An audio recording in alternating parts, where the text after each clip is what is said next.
Hey, how's it going? It's coming along. It's going okay. You know, I think you ought to spend some time with him. Play some catch with him. Show him you love him. I do love him. I bought him a brand new bike, and he's got his computer to play with. I really think he just wants to spend some time with you. I just bought him a brand new mitt, too. He knows that I love him.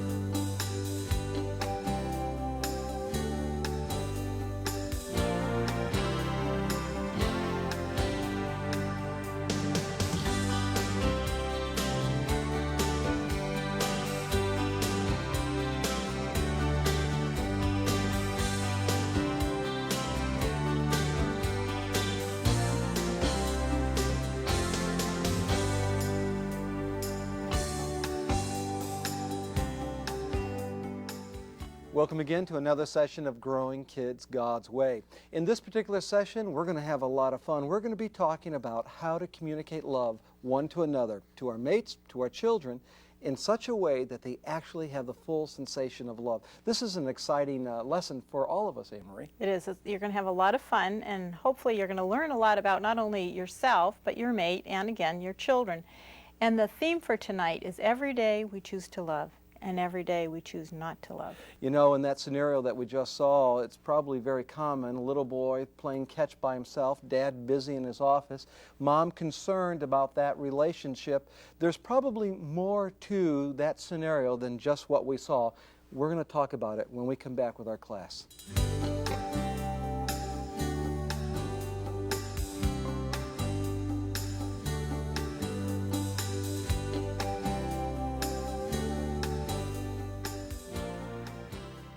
Ladies and gentlemen, welcome back to our third session of Growing Kids God's Way. In this session, we're going to have a lot of fun.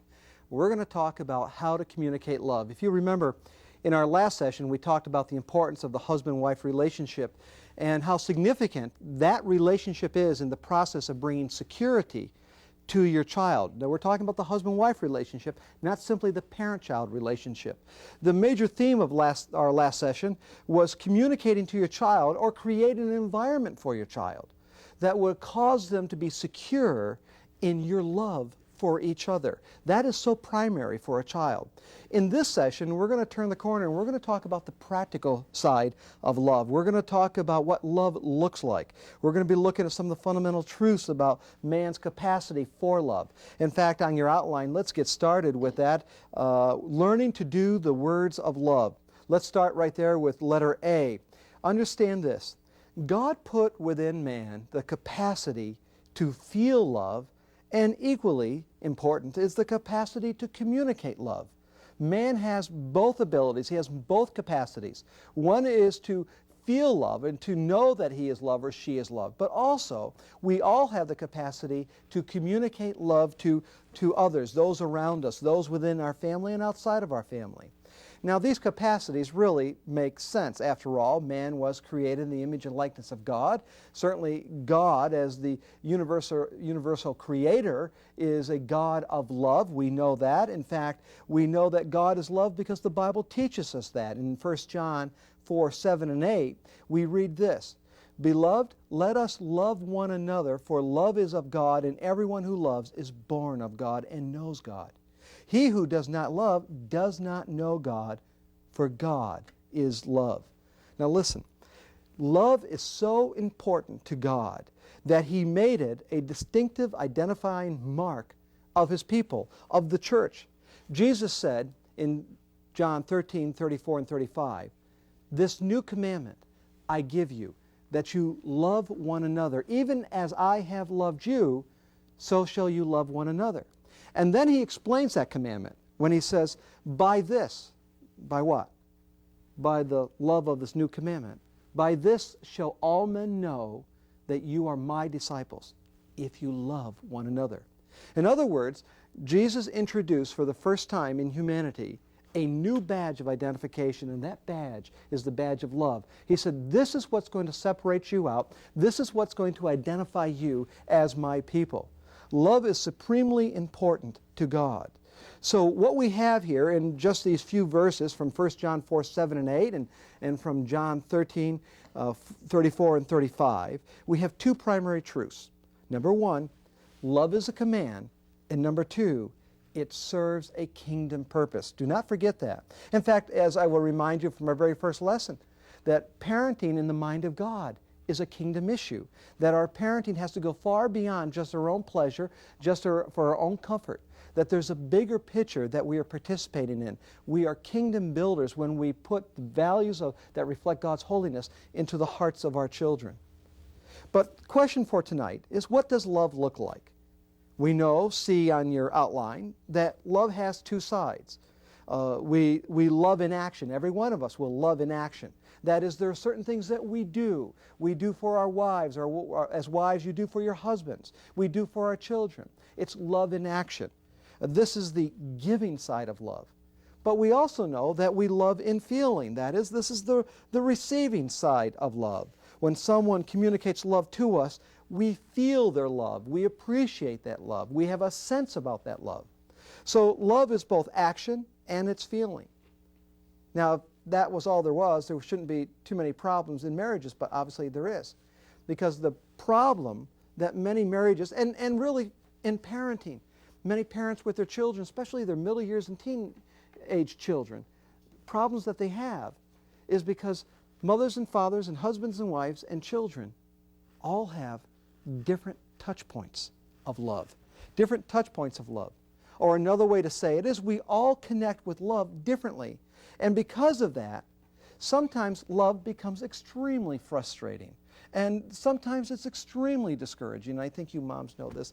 You work all day long and you communicate to your children love in so many different ways. And then your husband comes home and you communicate love to your husband, and then you sit back at the end of the day wondering, does anyone appreciate me? Does anyone appreciate all that I do in this place? Because you may not hear it, or maybe there's not a gesture coming back to you. And although you try to love, love, love, there are moments when it's frustrating. Same thing with husbands. We know we're supposed to bring the flowers home on that day in February, and we know we're supposed to do the birthday cards and try to get the right date, and same thing with the anniversary. And we go through all of this and maybe that special dinner, and sometimes we set it up and it's not the right time, and we feel in a sense rejected. We feel frustrated in love, and that happens. Now in this session, I want to teach you how to say I love you to your mates and to your children, so that you are actually targeting your love in such a way that they actually feel love. They have the full sensation of love. What we're going to do is we're going to help you discover each other's touch point of love. Let me introduce this concept by way of analogy. Let me share a story with you about a trip that I had taken to the former Soviet Union a number of years ago. I was doing some teaching there, met with some pastors. We had one day off, and I always wanted to see Red Square, and I found myself on this one day standing at the entrance of Red Square, and it was something to see, realizing all of the hundreds and hundreds of years of history that took place right there. And as I was really sort of taking it all in, I noticed that there was a small crowd of people gathering in the middle of Red Square. And out of curiosity, I began to walk over towards them to find out what they were gathering for. And when I got there, I realized that I was standing in front of Lenin's tomb. And the reason the people had gathered was because they were about to exchange guards, and it was quite a ceremony to see this. You will see the same thing in many of the European countries, in England, and certainly in this case in Moscow, where you have the changing of the guards, and it's quite a military celebration as the guards switch and everyone takes notice. Well, as the guards began to do their goose-step march down towards the guards that were standing in front of Lenin's tomb, as the crowd was all pressing in, as everyone, you could just feel the anticipation. I heard over to my left. Now, you got to understand, most of the people there were speaking Russian. I don't speak Russian. So it was sort of like a humming in my ears. It didn't mean anything to me. But as the guards were coming down, I heard over to my left these words, "Hey, Larry, come on over here. You can get a great shot." And immediately I turned. English. Someone spoke English in Red Square on that day. Now, I turned. No one else turned. No one was even fazed by it. Why was I so caught up with those words? The reason was because English is my primary native language. It's the language I know. It's the language I speak. It's the language I feel most comfortable with. We've been living in Southern California, Anne-Marie and I, long enough that Spanish is really our second strongest, or more appropriately said, second weakest language. If Spanish was being spoken that day in Red Square, I would have picked it up. Not as quickly as English, but certainly a lot faster than if it was just Russian. French is my third weakest language. If French was being spoken that day in Red Square, I would have picked it up, but not as quickly as Spanish. Spanish I'm more familiar with. And certainly not as quickly as English. Because English is my native tongue. That's the tongue I speak, that's the one I hear, that's the one I tune into.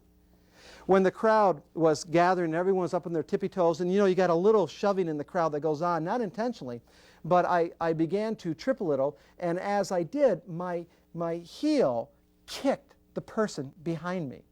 And so I immediately turned around and said, "Excuse me," to this person. Now, this person has no clue what I was saying. I could have been saying, "Hey, buddy, your mother drives a tank." I could have said anything. Now, English is what I said. I spoke English. I didn't get out my Russian English translation book. I just spoke English because it just naturally flowed out of me. Now, the lessons of that day serves as a guide to the principles that I want to share with you right now. The same thing that happened in Red Square in Moscow that day is true with emotional languages. It's that sometimes you may be emotionally speaking your native tongue, but it comes across as a foreign language to the person you're talking to. And the reason that sort of thing happens emotionally is because we tend to only speak love languages that we are most familiar with or we are most accustomed to. And we tend to assume, naturally, that everyone else understands our emotional language. Just like in that day when I turned around and said, "Excuse me," to the man behind me. I didn't even give a second thought that that person doesn't speak English. All through the day, we do the same thing emotionally. We say, "I love you," in our primary touchstone, our primary love language, to our children, to our husbands, to our wives, when in fact their emotional love language may not be the same. And therein lies so many of our problems. We tend to be insensitive to the emotional love languages of those around us, so our love message sometimes is reduced to nothing more than a humming in our ears. But we're going to fix that potential problem right now as we look at the 5 touch points of love. Consider these emotional languages. Let's write them down in your outlines. Let's get started. Love language number 1, this first touch point of love, can be described as encouraging words. Encouraging words. The Apostle Paul identifies the power of love when he told the Corinthians that love edifies, 1 Corinthians 8:1. That means love is communicated when we rightly build up others through verbal encouragement.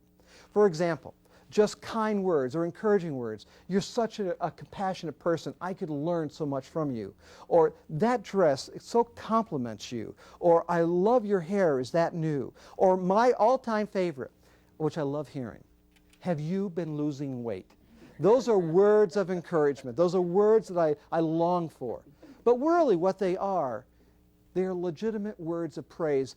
For some people, words of encouragement, words of praise, that is their primary love language. That means that they feel most loved when they hear words of encouragement. That is important for all of us. Not frivolous words, not words that are anything less than serious or a true compliment. But for some, there is no greater way to express the language of love than through words of legitimate praise and recognition. A second love language is acts of service. Now, the Apostle John encouraged Christians to love in action through deeds and truth, 1 John 3:18. That is another way of communicating love through acts of service. Now, what is acts of service? Acts of service is doing something for another person over and above the routine. It's doing something for another person that you know they're really going to appreciate. For example, for a dad, maybe it's putting gas in your wife's car on Sunday night so that when she takes her kids to school all week long, she doesn't have to worry about it. Or maybe it's finally going around fixing the leaky faucet, or whatever it may be. But it's doing something for the other person over and above, but something you know they're really going to appreciate. I love having a clean patio. We have a little patio, and it's underneath a tree, and this tree is always dropping things on it, and I sweep that patio. And sometimes on the weekend, if I can't get to it, or on Monday I can't get to that patio, I know on Tuesday I'm going to have to sweep the patio or I'm not going to sleep at night. Well, Tuesdays, when there's been a busy Monday, I'll come home thinking I need to sweep the patio. But I'll get home and the patio would have been swept. Anne-Marie swept the patio. Now, Anne-Marie likes a clean patio too. But Anne-Marie was choosing to love me in an act of service because she knows how much it means to me. And that heightens the love sensation. Knowing that someone did something for you, something that you were going to do, but you so appreciate it that they did it for you. A third love language is gift giving. The greatest gift of love the world has ever known is Christ, who gave himself for the church. Ephesians 5:25 tells us that. Gift giving is another way of saying, I love you. Although a simple gesture, it packs great meaning because of what it represents. Impromptu gift giving, as opposed to the Christmas and the birthday gift giving, which you have to because if you want to live to see the next morning, you have to do that. Impromptu gift giving communicates this one central truth. When we were apart, you were so on my mind, I was driven to pick up a token of our love relationship. That's what it means. I mean, even if you were buying a gag gift for someone, the very fact that you saw something really cute and say, oh, Gary would love this, the very fact that you thought of the person sends a powerful love message. Gift giving. It's part of the love marriage bond of every society, primitive or complex. It's a way of saying, I love you through gifts. A fourth love language is quality time. The gospel record provides insights to the quality time Jesus had with his heavenly Father and the men that he discipled. Although his goal was to train them for ministry service, he recognized time was needed, quality time. Now, quality time with the Master brought conformity to their thinking. Quality time is important. Quality time is a way of saying, I love you. Quality time is a way of saying, I want to spend time with you.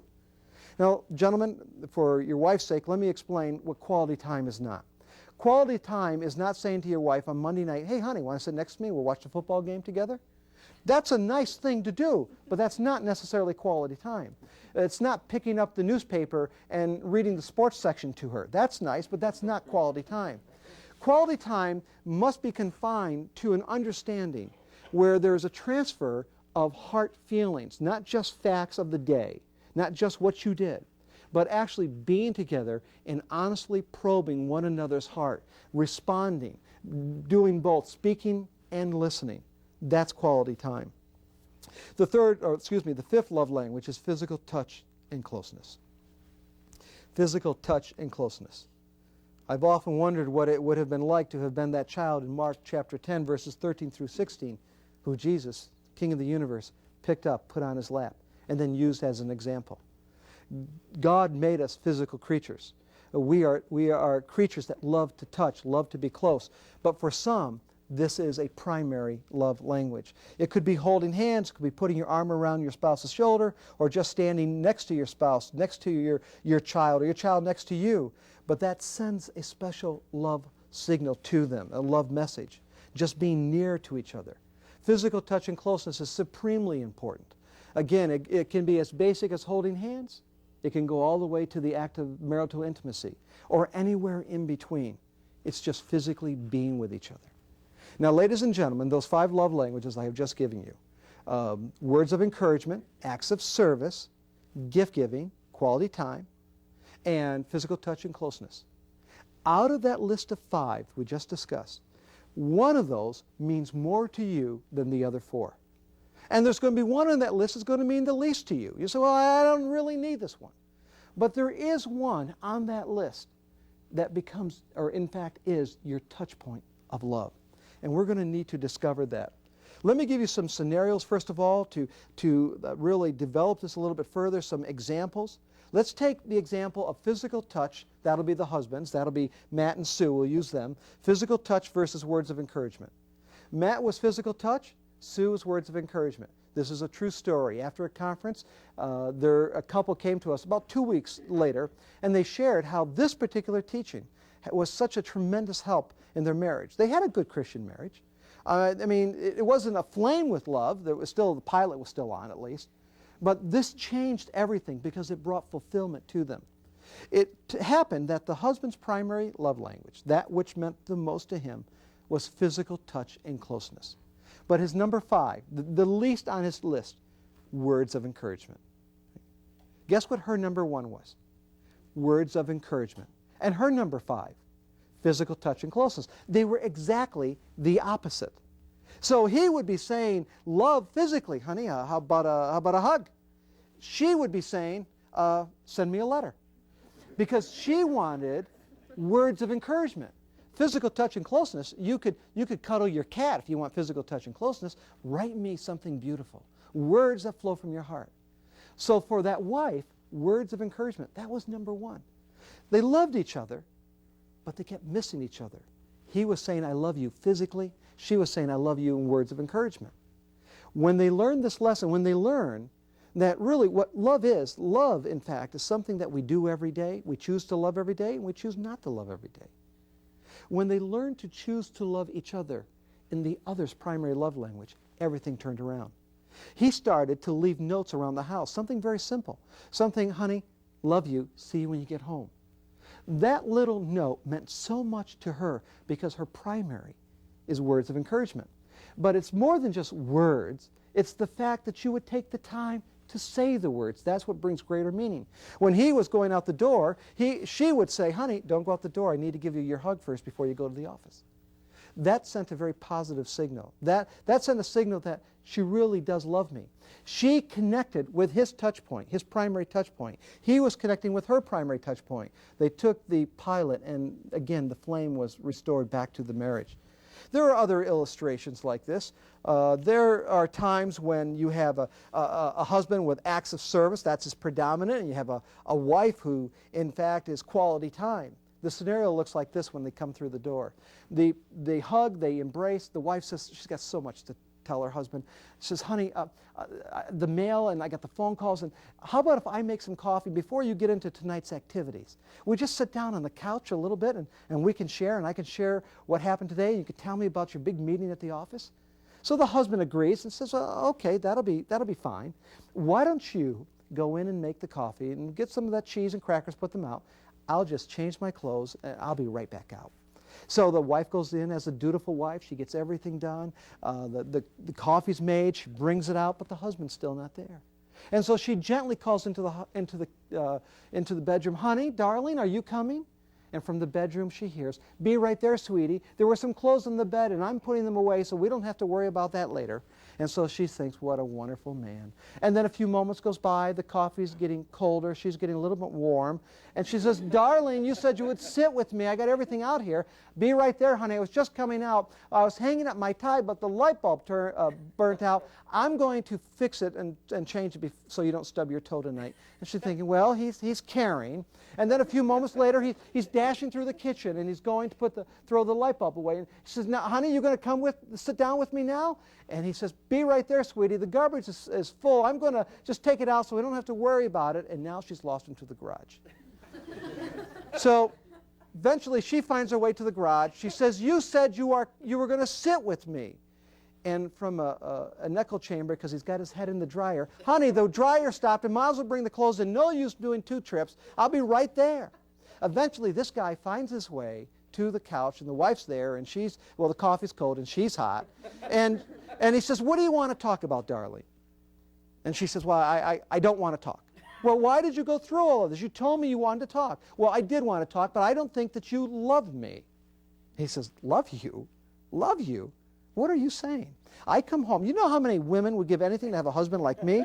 I put away the laundry, I change the light bulb, I take the garbage out, I bring the laundry in. If you don't have anything to talk about, I still got to do the kitchen floor tonight. The problem? They really did love each other. But they never connected at each other's primary touch point. She said, I love you means spend 10 minutes with me on the couch. He said, I love you means acts of service. He did love her, but he loved her in his primary, not her primary. See, folks, the summary of all of this is what you have to learn is what is your primary? More importantly, what is your mate's primary? What are your children's primary love languages? And then you need to choose to speak those languages to them. Right now, we're going to stop.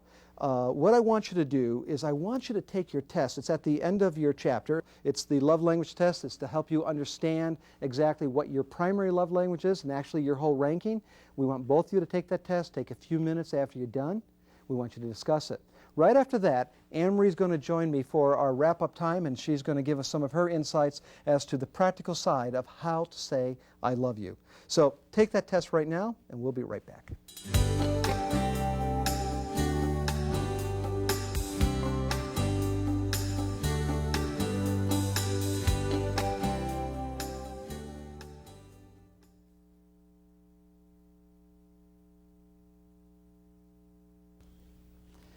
Well, Anne-Marie, this was a fun lesson to teach. I'm always excited to communicate how to say I love you, simply because I know after they take their exam, so many new ideas pop into their minds about how they have been communicating love and how tomorrow morning they need to communicate love. Give me some of your thoughts. Yes, and one thing, it's going to give you a wonderful topic for your couch time. You know, if you're beginning to run out of what do we do during couch time, you can talk about your love languages. A couple of things, though, as you were teaching, just want to make clear, when you talked about the words of encouragement, you know, they build up, if that happens to be your primary love language, and it's not my primary, but it's very close to my primary, that discouraging words really cut a lot deeper. I know growing up, I mean, I didn't understand about love languages then, and it would frustrate me so much, you know, family members or whatever, they might make jokes, and I would take it personal. And all my life, I heard, you're just too sensitive. Well, once I understood this whole thing about love languages, I thought, well, this makes more sense because it's so high on my list that when jokes were made at my expense, it really hurt. So it wasn't that I was so super sensitive, it's just that understanding that whole aspect. So if, you know, if love language and words of encouragement's high, we have to be sensitive for that, not only in our as a spouse, but with our children as well. I was just going to say, especially the spouse has to understand if words encourage, then discouraging words cut deep, mm-hmm. And so you have to remember that if that's one of your high love languages. What about our own family? Well, for us, we actually are very fortunate that we share the same primary love language of physical touch and closeness, since we do spend a lot of time together. But our girls, they're both different. Amy's is quality time, Jenny's is gift giving, and it's really important to understand what your children's love languages are, their primary love language, because of how they're going to interact with you and mm-hmm. each other as well. Well, you could misdiagnose behavior. I know, just for an example, if I stopped at the store and picked up a pack of Tic Tacs, let's say for Jenny. Now, Jenny's primary love language is gift giving. Mm-hmm. If I picked up a pack of Tic Tacs for Jenny and I just brought them home and said, Jenny, here's some Tic Tacs. I was in the store and I bought these for you. Jenny's response would be, Dad, this is wonderful. Thank you so much. You're such a sweet man. She would hug me and she would kiss me. Think, that is so sweet of you. Now, Amy's primary love language is quality time, but number 5 for her is gift giving. Christmas is fun at her house. Now, if I bought a pack of Tic Tacs, just a little thing of Tic Tacs, and brought them home and gave them to Amy, say, Amy, I was in the store and I thought of you and here's some Tic Tacs. Amy's response would be completely different than Jenny's. Amy would be more likely, oh Dad, if it's my breath, just tell me. Just, don't be indirect, just tell me directly. And see, her response would be completely different because she's a different child. Her love language, primary, second, third, fourth, and fifth, her arrangement is completely different. And I think, honey, this brings us really to the core of what we want to talk to you about.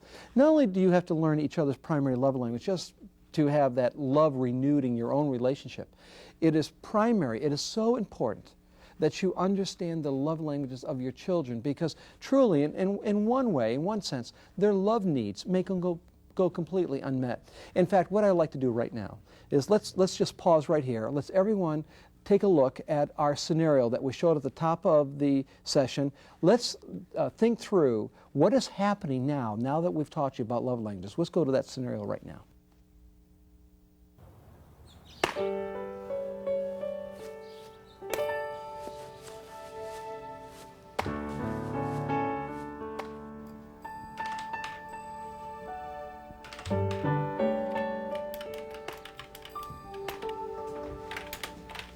how's it going? It's coming along. It's going okay. You know, I think you ought to spend some time with him. Play some catch with him. Show him you love him. I do love him. I bought him a brand new bike, and he's got his computer to play with. I really think he just wants to spend some time with you. I just bought him a brand new mitt, too. He knows that I love him.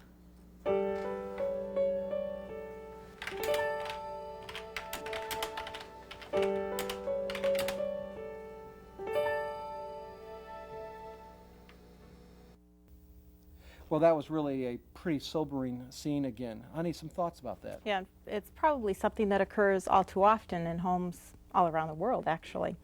And, you know, as you saw, the young boy, he wanted Dad to spend some quality time with him. And Dad thought, well, I got him a bike, you know, that's his gift giving. So he was speaking his love language to his son wanting something different, so neither one of them are communicating. And so it is important that we understand exactly what our children's love languages are and our mates, so that we can speak in a way that they feel loved. Do you think it's possible that in the parent-child relationship that children can grow up in homes where moms and dads can completely miss communicating to a child in his or her primary love language? And so you end up with maybe some disastrous results in the teen years when in fact it wasn't so much a dynamic of relationship or being unfair or a child being exasperated, but it was the absence of love? And it very well can be something that simple. I know this is a tool to help build a healthy relationship. Just the scenarios you're saying, that reminds me of several years ago we were counseling with a family that were having some struggles with their 17-year-old. And we taught them and told them about love languages, and they said, oh, we've been speaking our daughter's love language, it's gift giving. Well, we had opportunity to spend some time with the daughter as well. She wanted to spend time with her parents. It was quality time was what she really desired from them. She says, they keep giving me these gifts. I don't want the gifts. I want them. That's right, because the parents were in a position to buy gifts. Right. But I remember that she yearned just to have mom and dad's presence. That's what she wanted. So these are some things that you have to remember. Some of you have gone through your list and you're saying, you know, I know my ranking now. I really like the first one, the second one. I don't need the third, fourth, and fifth. Well, the fact is, you not only need all five, you need to learn to communicate all five, because all the people around you, someone has a touch point of one of those five. You need to know how to say I love you to everyone. Gentlemen, this is going to help you understand your mother-in-law better. If you want to get your mother-in-law on your side, learn her love language. It's going to be wonderful. Right now, let's just stop right here. Let's take some questions from you folks, and we can fine-tune our teaching through those questions, and then we'll go to our summary and close down the session. Who's got a question? How does love languages tie into spiritual gifts? That's a rather common question, and it can be answered very simply. When we study and we look at the spiritual gifts in Scripture, we find that the spiritual gifts are all one way. By that I mean the person who has the spiritual gift of giving loves to give. But they don't need anything in response. They don't need someone to give back to them in order to feel loved. The person who has the gift of helps loves to show up on Saturday morning at 7 o'clock and help tackle that project that they talked about at church last week. But they don't need someone to come over and work on their roof the next week in order to feel loved. So all spiritual gifts are one way. It's empowered by the Holy Spirit working through a person to give to the body of Christ, to edify the body of Christ. What we're talking about in terms of the love languages, these are two ways. You identify it not only by what you enjoy receiving, but also by what you do. So if you enjoy hearing words of encouragement, your natural tendency, because it's a love language, you tend to speak words of encouragement to others. So spiritual gifts are one way, love languages are two ways. Okay, let's have another question. Yes, this young lady here. My husband came up with a different order for my love language than I did. How do we know who is right? Honey? Well, that does happen sometimes, and many times people around us are more apt to be able to identify our love languages than we are ourselves, because they hear us all the time or they watch us. But there is that possibility that, and I'm going to just use words of encouragement, you know, that could be a primary. and it's been your primary, but it was abused maybe as you were growing up. You know, the people that were around and close to you either didn't give you those really encouraging words or were very flippant with it. So you kind of thought, that tends to hurt, so you go to the next one. So what your mate or others might see is maybe it's acts of service, and they say, oh, that's your primary love language. And deep down inside, no, words of encouragement really is. And so it's a mutual talking back and forth, and then just observe. I mean, this is a new concept. You know, actually, we would suggest that you, after you go home and you talk about it a little bit more, make some 3x5 cards and put down, each one's love language. Put your children's love language on there as well. Take a magnet and put it up on your refrigerator. It took us probably a good month or so before we really were able to discern exactly where each one fit. And so that would be the suggestion, and do that. And as far as your kids go, especially if you have children, that are older, sit down with them and kind of go through the lesson with them as well, and ask them, even for your, middle years child and older, and go through the different ones and see how they respond to it. Yeah. I think as a general rule, though, don't you think, honey, that other people will be able to identify yours sooner than you will? Usually. Simply because other people will give you the consensus. And so it's not a matter that your husband's always right, but if your husband and all your friends say this is the way it looks, that's the way it probably is. Okay. Let's take maybe a couple more questions.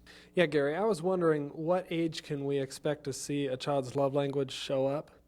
We will say, first of all, do not go home and try to figure out your 1 or 2 year olds' love languages, because they're not going to emerge. I had a conversation with one of my daughters just a couple of weeks ago. She has a 4-year-old or 5-year-old, and she was sharing with me that she felt that this child was starting to demonstrate a physical touch and closeness love language. She wasn't positive, but it began to emerge. Certainly what we're going to say to you is by the age of 7, your children's love languages begin to show themselves on a regular basis, that you can start having confidence. Before 7, all children love all 5 of them.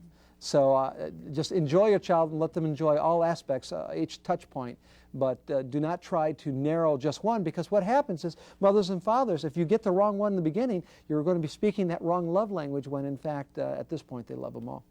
Right now then, let's go to our summary points, back to your outlines, and let's just review this, and Anne-Marie will bring some final thoughts to it. Okay, you can follow along in your outline. It says love languages are not biblical injunctions. Love is the biblical injunction, and that's important to realize. The love languages is a vehicle demonstrating the biblical principle of love. It's one way of showing what love looks like. 2, your primary love language is evidenced in 2 ways. You tend to speak it more often than the others, and you feel most loved when it's spoken to you. 3, these touch points in children begin to emerge with some order by the age of 7. We already talked about that.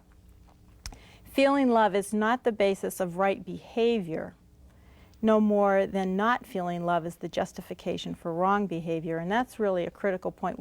Love languages isn't a tool to use to manipulate people to get what you want. It's unconditional love that we are giving to one another. 5, we believe the order of a person's love language is God-given. It's kind of like maybe a little addendum to the temperaments. And 6, every day we choose to love, and every day we choose not to love. And that's one of the key principles of the whole lesson. Exactly. Honey, I guess the best way to summarize this is to go back to John chapter 13, verse 34, when Jesus said, "This new commandment I give you, that you love one another," and the key is, "even as I have loved you." So when you look at that, you have to ask yourself, how did he love us? When we were least lovable, in the state of sin, he loved us. There are times when we are least lovable, when it takes a lot of energy to say to a person who's not so lovable, "I love you." I know there were times when maybe I was rough and gruff and maybe with the kids, and I had a bad day, and I would turn to Amy and say, "Amy, why did you do this?" or "Why is this not in place?" or "Why wasn't this sent out?" And instead of Amy saying, "Well, Dad, you got a problem, you need to take a nap and wake up in 2 weeks," which she would have the right to say, so often Amy would do something very simple, a beautiful gesture. She would just come over to me, put her arms around me, She would come over to me very carefully, of course, put her arms around me, but then she would just whisper, "Daddy, you must have had a terrible day." And when she did that, when I was least lovely, when she loved me in spite of the way I was, that was such a powerful message that she diffused all of the day's hostilities simply by saying, "Let me communicate love to you in your primary love language, physical touch and closeness." It was something very beautiful. There will be days, I'm sure, maybe even this week, when one of you in this audience will do something that is not so lovely, and your mate's going to have opportunity to minister, to love you even as Jesus loved us when we were least lovely, in that moment, at that point, saying, "I love you" to your mate. We want you to go home. We want you to review again the lesson. You have a reading assignment. Come on back next time. We're going to be talking about the Father's mandate. That is a very special presentation. I'm excited about presenting it to you, dads, because I come to you, young men, with a great sense of urgency. All that I have learned in my years of being a dad, I want to share with you. Those mistakes that I made, I want to make sure that you guys don't make them. So join us next time. Thanks for being with us this time.